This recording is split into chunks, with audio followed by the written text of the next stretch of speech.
महाराज की जय। सर्व संत महात्माओं की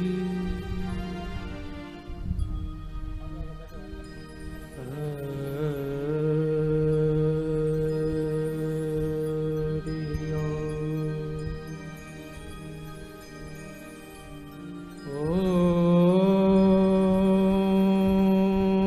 नमो भगवते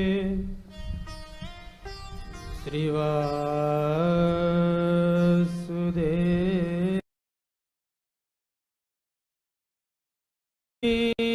गणेशाय नमः। श्री सरस्वत्यै नमः। श्री गुरुचरण कमलेभ्यो नमः। सर्वेभ्यो नमो नमः।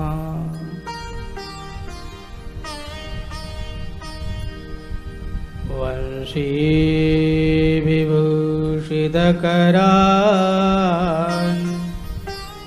नवनीरदाभा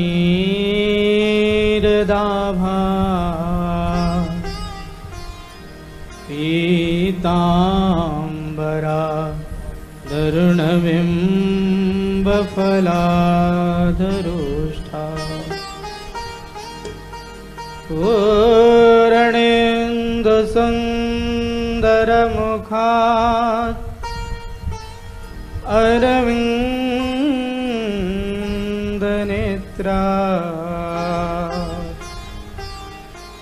कृष्णात् परं किमपि तत्त्वमहं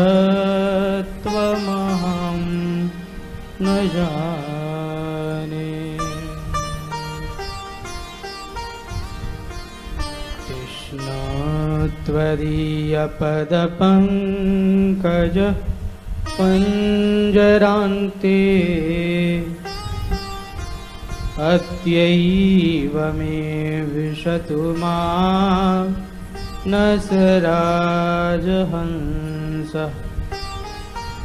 प्राणप्रयाणसमये कफवातपित्तैः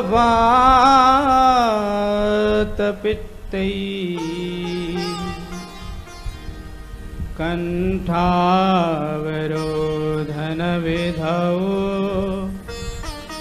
स्मरणं कुतस्ते।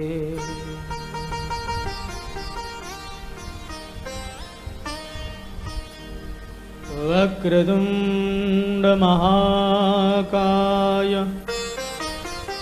सूर्यकोटिसमप्रभ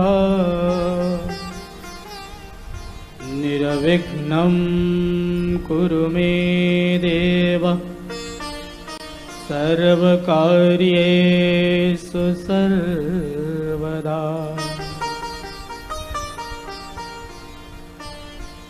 वसुदेवसुतं देवं कंसचाणूरमर्दनं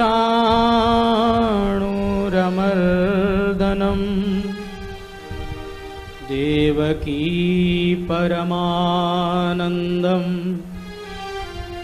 कृष्णं वन्दे जगद्गुरुम्।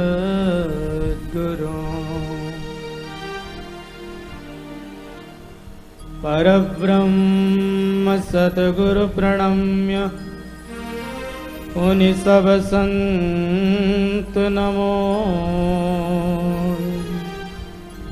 हरि रामामुर भुवन में या पद समान को। सद्गुरु से ती विनती परब्रह्म सो प्रणाम। अनंत कोटि संत रामदास निस दिन करऊं सलाम। नमो राम गुरुदेव जी। जनत्रिकाल के वंद, विघ्न हरन मंगल करन, श्री रामदास आनंद। परब्रह्म गुरु वंदना, पुनि नमस्कार कर जोड़। जन जिया राम की विनती, लीजो अनंत करोड़। सतचित सुखमय अचल सम, रहत सकल तीतराम। अलख अगुन अरुगुण सहित, नित प्रति करहूं प्रणाम। हे गोपाल राधा कृष्ण गोविंद गोविंद। हे गोपाल राधा कृष्ण गोविंद गोविंद। हे गोपाल राधा कृष्ण गोविंद गोविंद। हे गोपाल राधा कृष्ण गोविंद गोविंद। हे गोपाल राधा कृष्ण गोविंद गोविंद। हे गोपाल राधा कृष्ण गोविंद गोविंद। कृष्ण गोविंद गोविंद, श्यामा गोविंद गोविंद। कृष्ण गोविंद गोविंद गोविंद गोविंद। कृष्ण गोविंद गोविंद, राधे गोविंद गोविंद। कृष्ण गोविंद गोविंद, राधे गोविंद गोविंद। कृष्ण गोविंद गोविंद, श्यामा गोविंद गोविंद। कृष्ण गोविंद गोविंद, श्यामा गोविंद गोविंद। हे गोपाल राधा कृष्ण गोविंद गोविंद। हे गोपाल राधा कृष्ण गोविंद गोविंद। हे गोपाल हे गोविंद। हे गोपाल हे गोविंद। कृष्ण गोविंद गोविंद, कृष्ण गोविंद गोविंद। राधे गोविंद गोविंद, राधे गोविंद गोविंद। श्यामा गोविंद गोविंद, श्यामा गोविंद गोविंद। कृष्ण गोविंद गोविंद, राधे गोविंद गोविंद। भाव से गाइए सभी लोग, ताली बजाते हुए। श्यामा गोविंद गोविंद।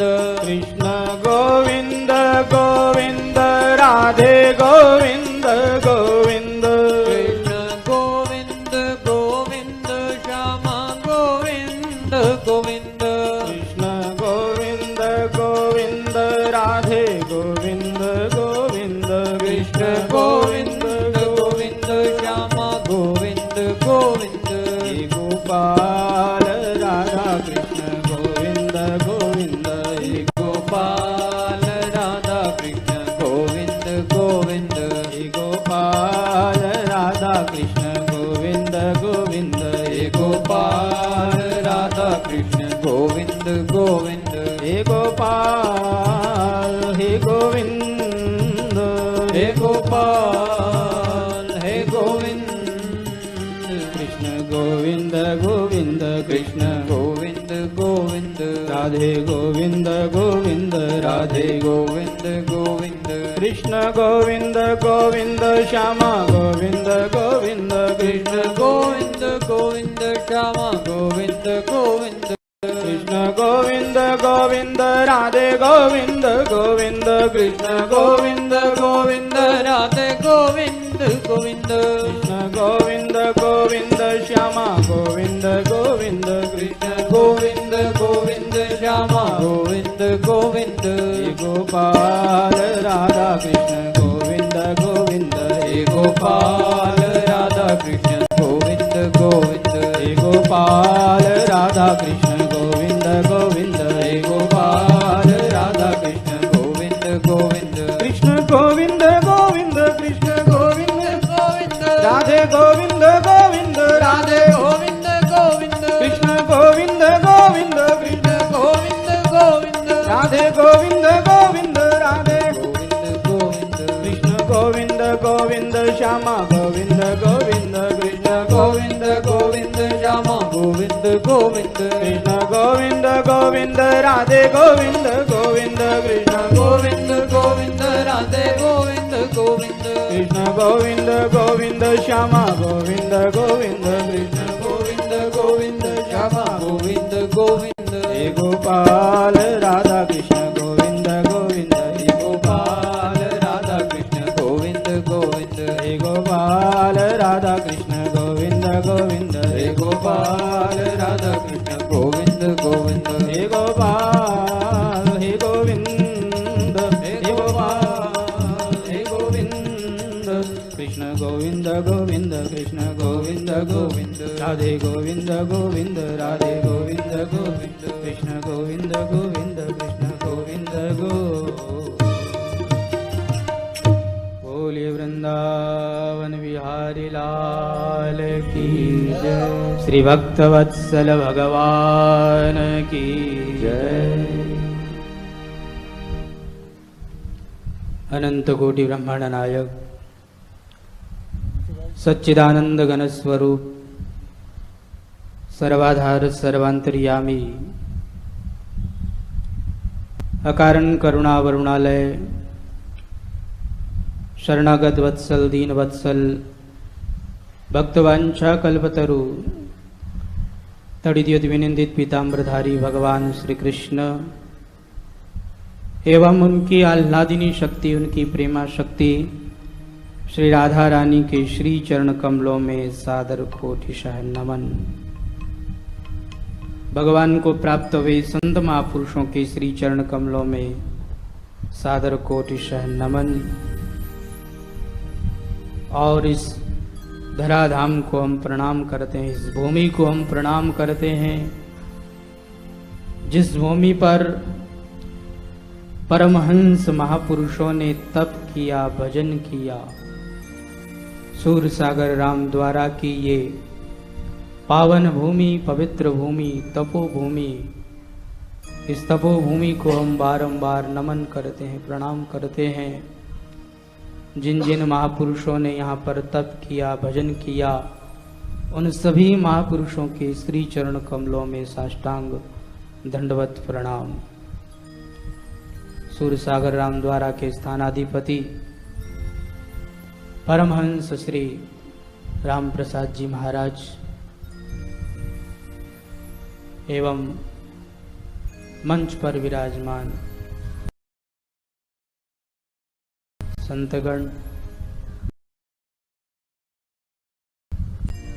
विद्वतगण, विप्रगण, सत्संग पंडाल में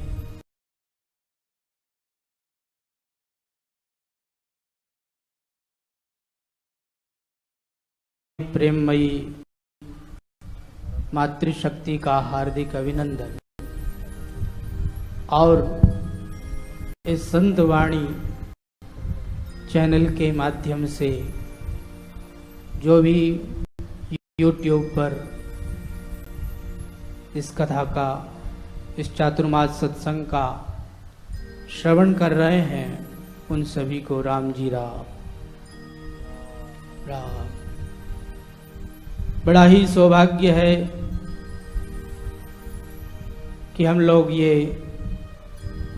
चातुर्मास सत्संग आज से प्रारंभ करने जा रहे हैं। चातुर्मास में हमारे संतों की ये परंपरा रही है।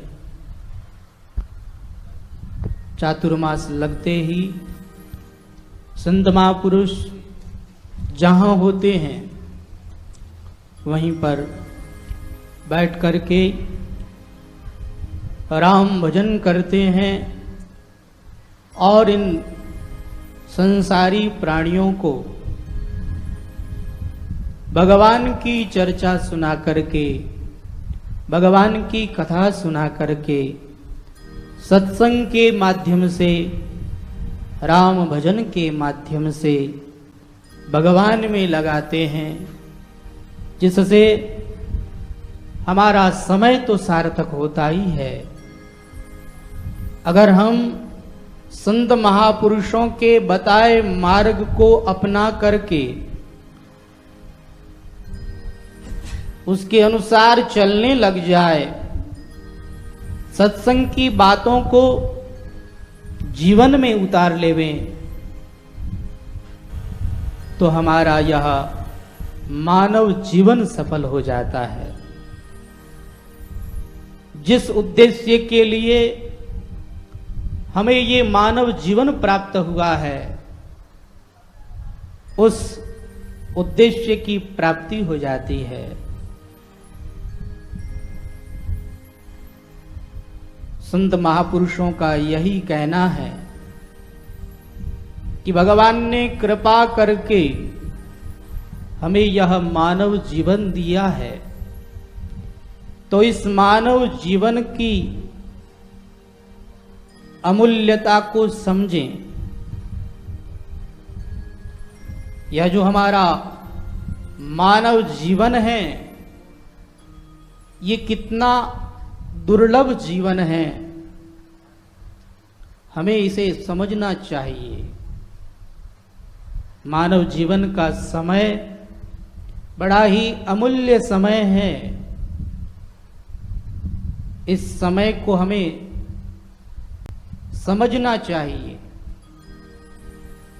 गोस्वामी श्री तुलसीदास जी महाराज कहते हैं कि जिस समय में 84 लाख योनियों में हम भटक रहे होते हैं, नाना प्रकार के कष्ट पा रहे होते हैं, दुख पा रहे होते हैं,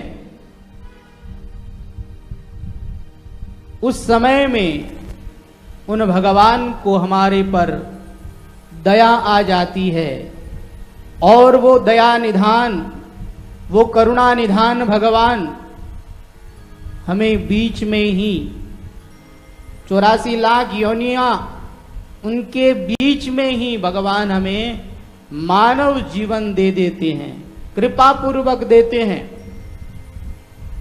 अगर हमें हमारे पर भगवान कृपा न करें तो हमें 84 लाख योनियां भुगतने के बाद मानव जीवन मिले, लेकिन वो दया निधान है, वो करुणा निधान है, वो कृपा निधान है। वो दया कर देते हैं, वो कृपा कर देते हैं और हमें बीच में ही मानव जीवन दे देते हैं। कि कबहू करी करुणा नर देही, देत ईश बिनु हेतु सनेही। कबहू करी करुणा नर देही, देत ईश बिनु हेतु सनेही। कबहू करी करुणा देत ईश बिनु हेतु सनेही। कबहु करि करुणा नर देहि, देत ईश बिनु हेतु सनेहि। कबहु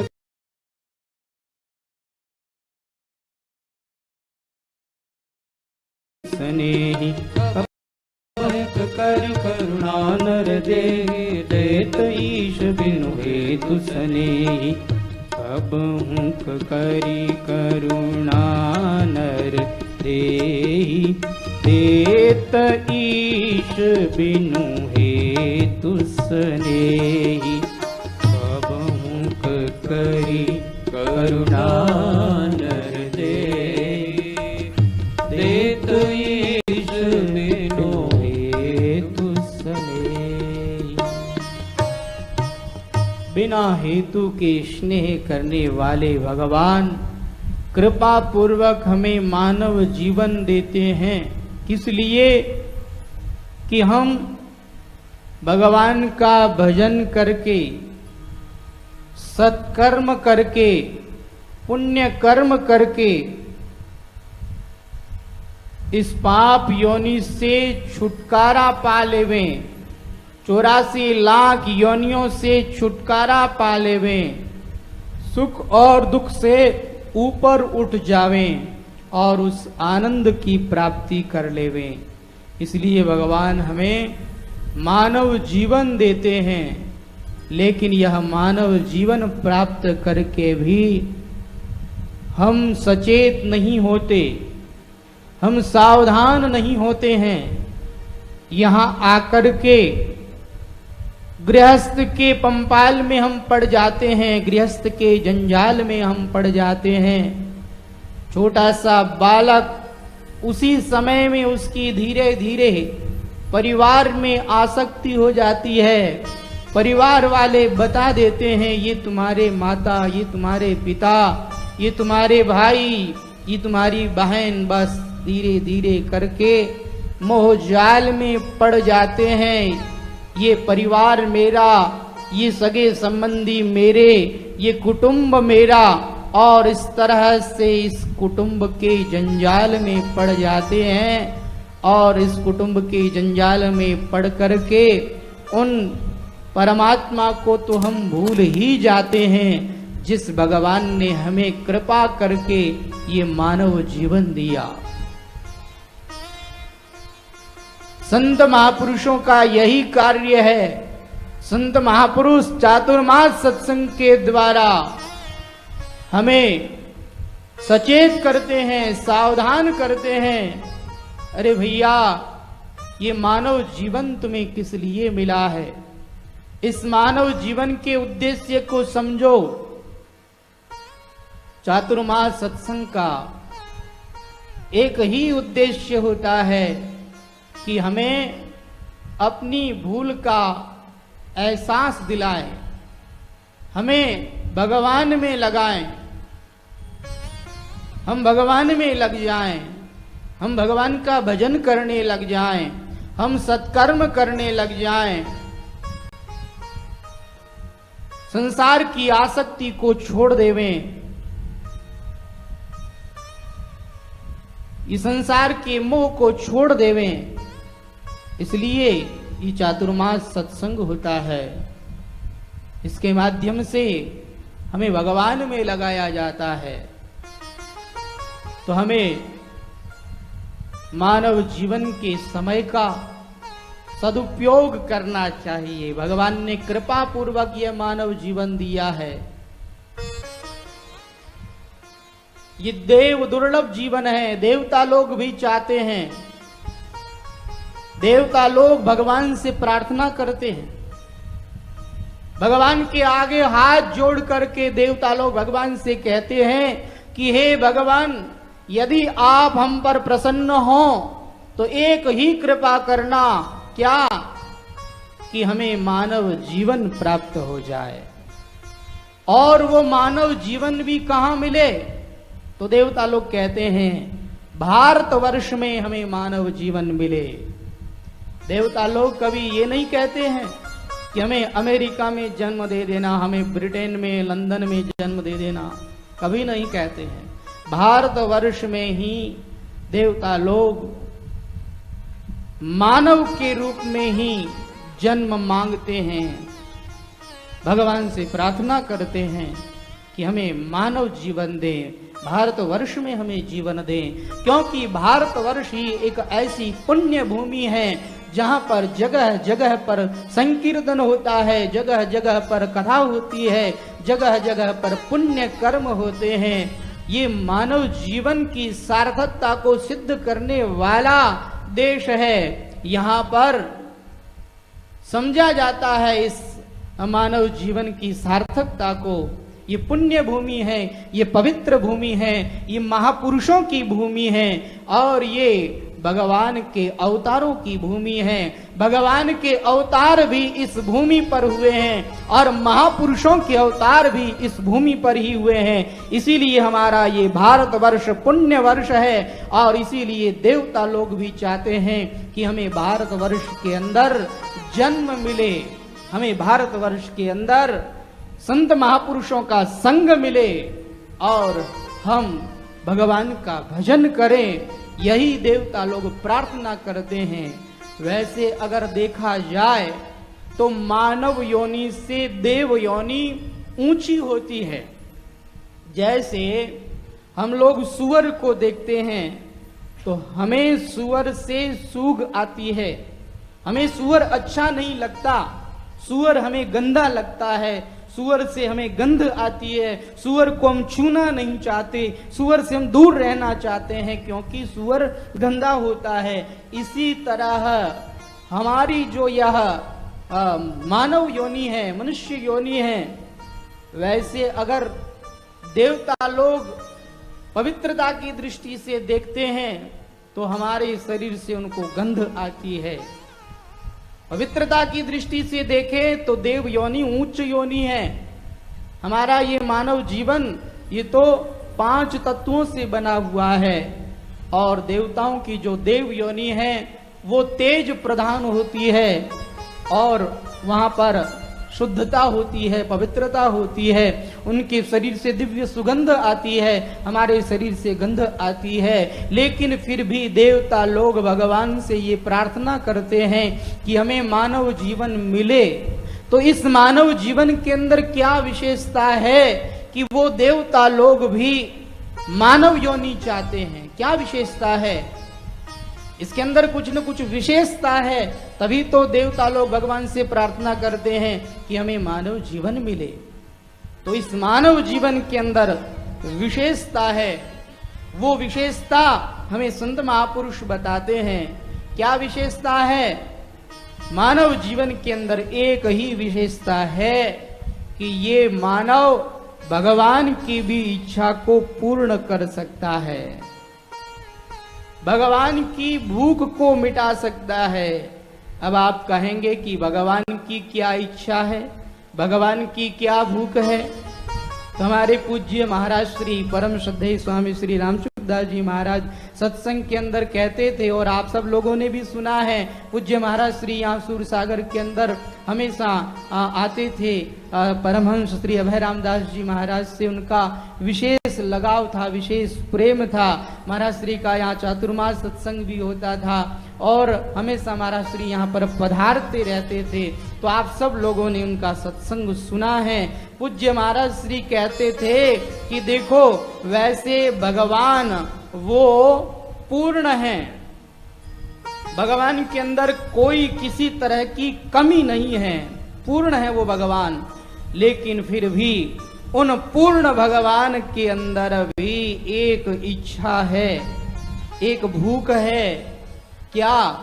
कि वो हम लोगों से अर्थात प्राणी मात्र से और उनमें भी विशेष मानव से भगवान प्रेम करना चाहते हैं। देखो 84 लाख योनियां भगवान ने बनाई, लेकिन ये जो मानव योनि भगवान ने बनाई, ये मानव योनि भगवान ने अपने लिए बनाई। मानव से भगवान प्रेम करना चाहते हैं, इसलिए भगवान ने हम मानवों को बनाया है। तो भगवान की क्या भूख है? भगवान हमसे प्रेम करना चाहते हैं और भगवान की कोई इच्छा नहीं है। भगवान की एक ही इच्छा कि ये जीव मुझे याद करे, मैं इस जीव को याद करूं, ये जीव मुझसे प्रेम करे, मैं इस जीव से प्रेम करूं। बस भगवान की केवल एक ही इच्छा है।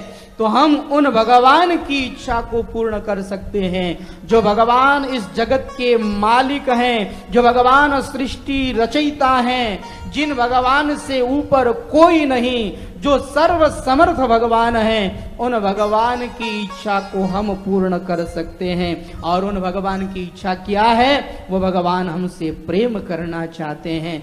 जैसे हम लोगों को भूख ज्यादा लगती है, उस समय में हम लोग मारवाड़ी में क्या कहते हैं कि मैं तो भूखा मरा हाँ। ऐसे ही भगवान अपना लोगों प्रेम करने वास्ते मरे हैं, अर्थात प्रेम करने के लिए भगवान तैयार बैठे हैं, उतावले हो रहे हैं भगवान हमसे प्रेम करने के लिए। बस हमें उन भगवान की ओर सन्मुख होने की आवश्यकता है, उन भगवान की ओर मुख करने की आवश्यकता है। हम भगवान की इच्छा को भी पूर्ण कर सकते हैं। तो भगवान ने हमें ये मानव जीवन इसीलिए दिया है कि इस मानव जीवन में हम भगवान का भजन करके, भगवान से प्रेम करके भगवान की इच्छा को हम पूर्ण करें। इसलिए भगवान ने हमें यह मानव जीवन दिया है। ये मानव जीवन देव दुर्लभ जीवन है। देवता लोग भी इस मानव जीवन को चाहते हैं। वह मानव जीवन हमें सुलभता से प्राप्त हो गया है, भगवत कृपा से प्राप्त हो गया है। तो यह जो मौका हमें मिल गया है, इस मौके को हमें हाथ से गंवाना नहीं है। ये मौका अगर हाथ से निकल गया तो फिर वापस वही 84 लाख योनियां तैयार है। संत महापुरुषों ने क्या कहा है कि बार बार नहीं पाइए मिनख जन्म की मौज। ये जो मानव जीवन की मौज है, ये बार बार नहीं मिलती। देखिए जो सत्संगी लोग हैं वो इस मानव जीवन की मौज की परिभाषा अलग तरह से करते हैं, और जो संसारी लोग हैं वो मानव जीवन की मौज की परिभाषा अलग करते हैं। जैसे विदेशी लोग हैं वो क्या कहते हैं, उनकी दृष्टि में मानव जीवन की मौज क्या है कि अच्छा खा लो, अच्छा पी लो, जगह जगह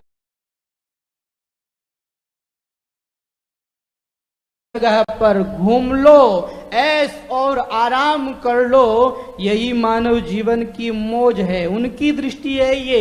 हमारे संत महापुरुषों की, हमारे सत्संगियों की, हमारे शास्त्रों की ये दृष्टि नहीं है, संसारी प्राणियों की ये दृष्टि है।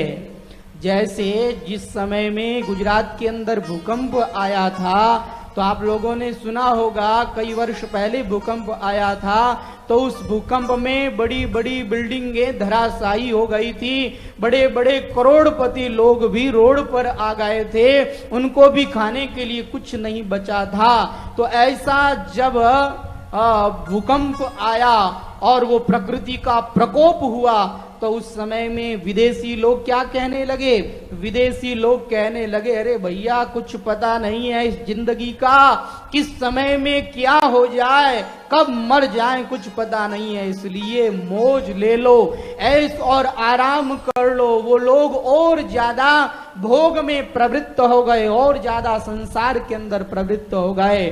लेकिन हमारे जो संत महापुरुष हैं, हमारे जो सत्संगी हैं, उन्होंने क्या कहा? उन्होंने कहा कि भैया कुछ पता नहीं है इस जिंदगी का, किस समय में मरना पड़ जाए, इसलिए आगे का काम हमें कर लेना चाहिए। मरने के बाद में हमें आगे का रास्ता तय करना है, तो उस रास्ते की हमें तैयारी कर लेनी चाहिए, उस मार्ग की हमें तैयारी कर लेनी चाहिए। भैया यहाँ राम भजन कर लो, पुण्य कर्म कर लो, यही साथ चलने वाला है। अगर यहाँ पर हम लोगों को सताएंगे, लोगों को दुख देंगे, अगर यहाँ पर हम तरह तरह के कुकर्म करेंगे, पाप कर्म करेंगे, तो भैया ये जिंदगी बेकार हो जाएगी, यहाँ भी बेकार, मरने के बाद में भी बेकार। इसलिए पुण्य कर्म कर लेवें, सत्कर्म कर लेवें, राम जी का भजन कर लेवें, यही साथ चलने वाला है। तो संत महापुरुषों की दृष्टि और संसारियों की दृष्टि अलग अलग होती है। संत महापुरुष मानव जीवन की मौज किसे समझते हैं? संत महापुरुष मानव जीवन की मौज इसमें समझते हैं कि भगवान का अधिक से अधिक भजन हो जाए, सत्कर्म हो जाए, इसी को संत महापुरुष हम मौज समझते हैं। जैसे संसारी लोग, उनके पास में अच्छा बैंक बैलेंस हो जाए, करोड़ों रुपए हो जाए, अच्छा व्यापार चलने लग जाए, जगह जगह पर उनकी फैक्ट्रियां लग जाए, तो वो राजी होते हैं, वो मस्त होते हैं कि हमारी एक दिन की करोड़ की कमाई है, इतना हमारा टर्न ओवर है। वो कितना राजी होते हैं, कितने प्रसन्न होते हैं। लेकिन संत महापुरुष कहते हैं भैया ये असली कमाई नहीं है। आपको पता है पुराने जमाने के जो भक्त और संत महापुरुष होते थे, वो अनपढ़ होते थे। सब लोग अनपढ़ नहीं, हर तरह के संत और भक्त हुए हैं। तो जो अनपढ़ संत महापुरुष या भक्त होते थे, वो भगवान का भजन कैसे करते थे?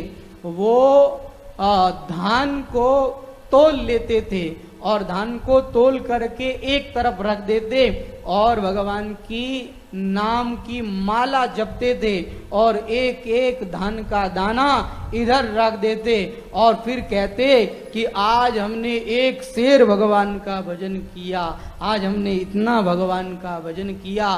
तो संत महापुरुष और भगवान के जो भक्त होते हैं, वो भगवान का भजन करना इसे मौज समझते हैं। और जो संसारी प्राणी होते हैं, वो ऐश और आराम को ही मौज समझते हैं। संसार का धन, संसार का पैसा आ जाए, इसी को वो भजन समझते हैं। तो फर्क होता है संसारी लोगों में और संत महापुरुषों में। तो भगवान ने हमें ये मानव जीवन दिया। संत महापुरुषों ने क्या कहा कि बार बार नहीं पाइए मिनक जन्म की मौज। ये मानव जीवन की जो मौज है, ये बार बार नहीं मिलने वाली है। अगर हमने भगवान का भजन किया, अपना समय भगवान के भजन में लगाया, तो ये जीवन हमारा पूरा सफल होगा। इस जीवन में हमारी मौज होगी और बाद में भी हमारी मौज होगी। और अगर हमने राम भजन नहीं किया, भगवान का भजन नहीं किया, सत्कर्म नहीं किया, पुण्य कर्म नहीं किया, तो मौत तो भैया क्षण प्रति क्षण हमारी हो ही रही है। और मौत में क्या होता है? मौत में कष्ट होता है, दुख झेलना पड़ता है। इसलिए संत महापुरुष कहते हैं कि भगवान ने जो हमें यह मौका दिया है, इस मौके का अधिक से अधिक लाभ उठाना चाहिए। यह मौका हाथ से गंवाना नहीं चाहिए। भगवान ने हमें यहाँ मानव जीवन देकर के भेजा है, तो हमें मानवोचित कर्म ही करना चाहिए। मानवोचित कर्म क्या है? मानवोचित कर्म यह है कि सबसे पहले हम अपने परिवार के अंदर रह रहे हैं, तो वहां पर हम प्रेम से रहें, किसी के साथ लड़ाई झगड़ा न करें। देखिए, अगर हम अपने परिवार के अंदर लड़ाई झगड़ा करते हैं तो घर के अंदर अशांति होगी। कहीं पर भी आप बैठ जाओ आपको शांति नहीं मिलेगी। भले ही भगवान का मंदिर बना करके पूजा पाठ करने के लिए बैठ गए तब भी आपको शांति नहीं मिलेगी। क्यों नहीं मिलेगी? क्योंकि आप घर में परिवार वालों से हमेशा एनी टाइम लड़ाई झगड़ा करते रहते हैं और फिर आप चाहते हैं कि आपको शांति मिले। कैसे शांति मिलेगी? शांति आपको तब मिलेगी जब आप अपने पूरे परिवार के अंदर प्रेम से रहेंगे। पूरे परिवार के अंदर प्रेम से रहेंगे और केवल परिवार से ही प्रेम नहीं, अड़ोसी पड़ोसी सगे संबंधी, ये पूरा संसार, इस पूरे संसार में हमें प्रेम से रहना होगा। हमारे संत महापुरुष क्या कहते हैं कि वसुधैव कुटुंबकम, ये पूरी वसुधा, वसुधा यानी पृथ्वी, वसुधैव कुटुंबकम, हमारा कुटुंब छोटा सा नहीं है, हमारा परिवार छोटा सा नहीं है। हमारा परिवार कितना बड़ा है? तो कहा वसुधैव कुटुंबकम, ये पूरी वसुधा, ये पूरी पृथ्वी, इस पृथ्वी पर रहने वाले सब लोग हमारे कुटुंब के हैं, हमारे परिवार के हैं। तो सबके साथ अगर हम प्रेम का बर्ताव करेंगे तो हमें शांति मिलेगी। अगर हम सबसे झगड़ा करते रहेंगे और फिर भजन करेंगे तो हमें शांति नहीं मिलेगी। क्योंकि जिनसे हम झगड़ा कर रहे हैं दिखने में वो हमारे परिवार वाले हैं, अलग अलग उनका रूप है, परंतु वास्तविकता में अगर देखा जाए तो वो कोई अलग नहीं है, हमारे भगवान ही पूरे संसार के रूप में बने हुए हैं। बन गए आप अकेले सब कुछ, नाम धरा संसार, भगवान अकेले सब कुछ बन गए। आप भागवत में सुनते हैं ना कि जिस समय में ब्रह्मा जी ने ग्वाल बाल और बछड़ों को चुरा लिया तब भगवान ने क्या किया?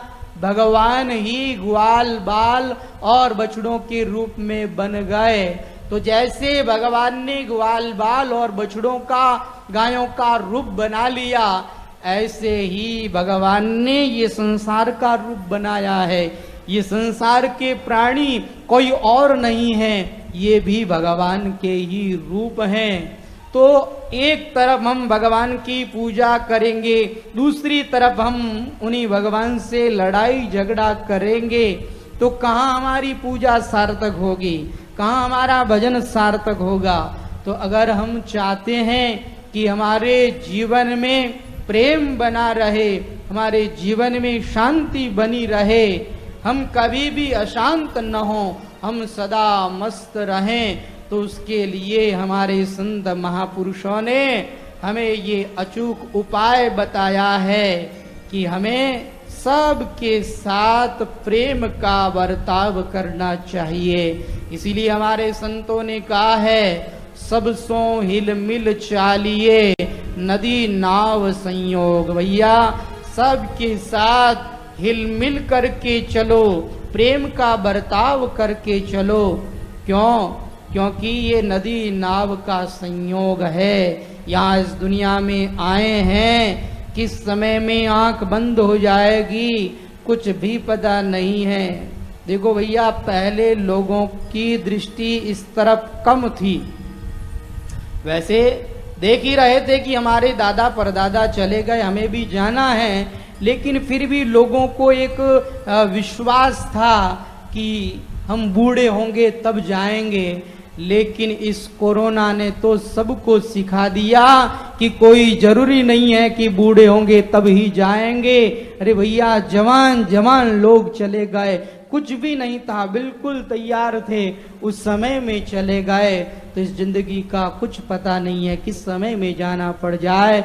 इसलिए सबके साथ प्रेम का बर्ताव करें और प्रेम का बर्ताव करते हुए, मानवोचित कर्म करते हुए इस मानव जीवन का समय का सदुपयोग करें और सत्संग करें, संतों का संग करें। हमारा बड़ा अहोभाग्य है कि हमें मानव जीवन मिला और मानव जीवन मिलने के बाद में हमें अच्छे अच्छे महापुरुषों का संग मिला।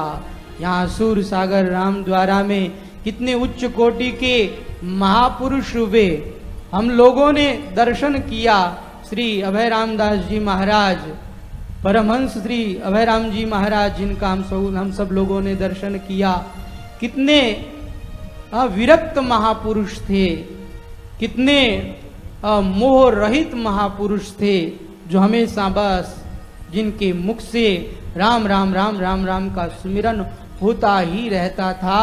तो हम लोगों का तो अहोभाग्य है कि ऐसे महापुरुषों का हमने दर्शन किया, ऐसे महापुरुषों का हमने सत्संग श्रवण किया। और यहाँ इसी सूरसागर रामद्वारा में परमहंसों की यह जो परंपरा है, इस परंपरा में अच्छे अच्छे उच्च कोटि के महापुरुष हुए।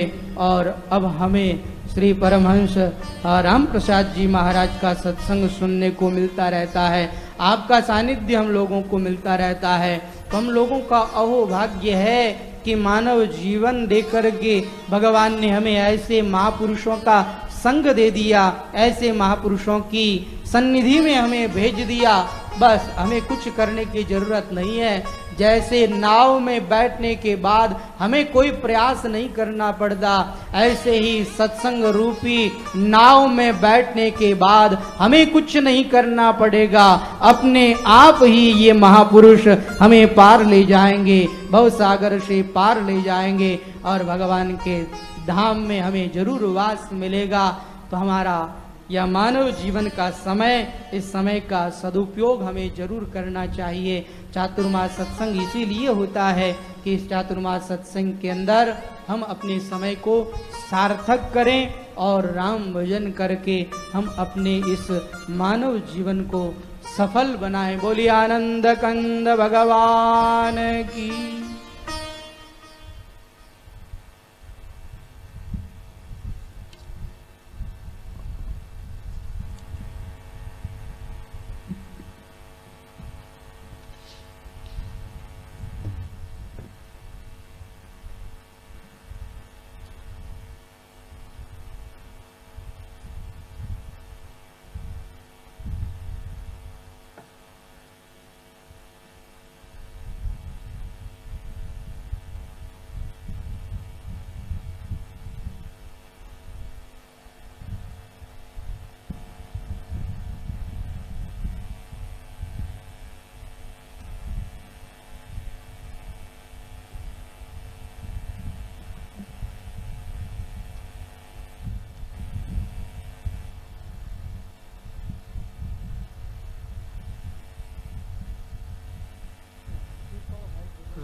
राम राम बोलो भाई, राम राम बोलो, राम राम बोलो भाई, राम राम बोलो।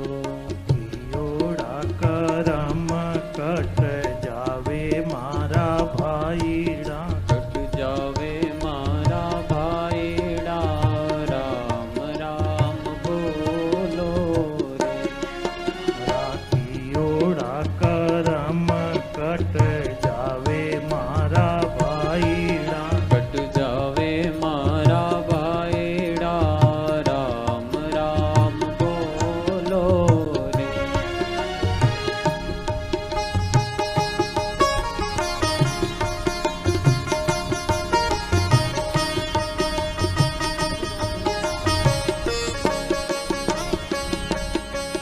राम राम बोलो भाई, राम राम बोलो, राम राम बोलो भाई, राम राम बोलो।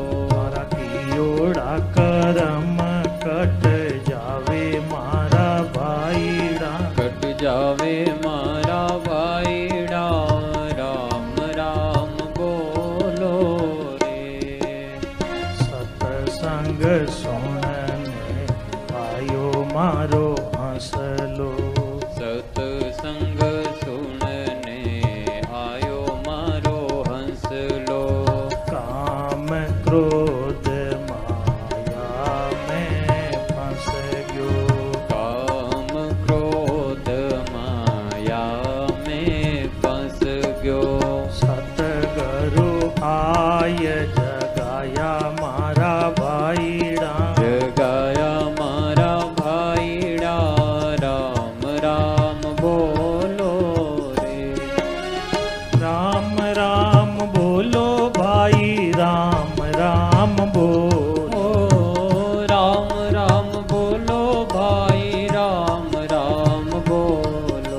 दासी मारा भाईड़ा राम राम बोलो रे।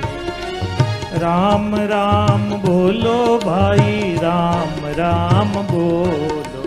राम राम बोलो भाई राम राम बोलो। मारा कियोड़ा करम कट जावे मारा भाईड़ा। कट जावे मारा भाईड़ा राम राम बोलो रे। राम राम बोलो भाई राम राम बोलो। राम राम बोलो भाई राम राम बोलो। राम राम बोलो भाई राम राम बोलो। राम राम बोलो भाई राम राम बोलो। बोलिए राम जी महाराज की। की जय। श्री रामदास जी महाराज की। की जय। श्री दयाल जी महाराज की। की जय। श्री परशुराम जी महाराज की। की जय। श्री शिवग्राम जी महाराज की। जय। श्री अभय राम जी महाराज की। जय। श्री मोहनदास जी महाराज की। जय। अपने अपने इष्ट मात पिता गुरुदेव की जय। सत्य सनातन धर्म की जय। गौ माता की की जय। गंगा मैया की की जय। राम राम महाराज, राम राम महाराज। बाप जी महाराज, बाप जी महाराज। अंतर्जामी अंतर्यामी। सरने आया रिलाज, सरने आया रिलाज। गरीब बनवाज, गरीब बनवास। पतित पावन, पतित पावन। अदम उदाहरण, अधम उदाहरण। मैं अपराधी मैं अपराधी आप रे सरने आयो हूँ, आप रे शरणे आयो हूँ। रक्षा करो रक्षा करो। राम राम महाराज। राम राम महाराज। राम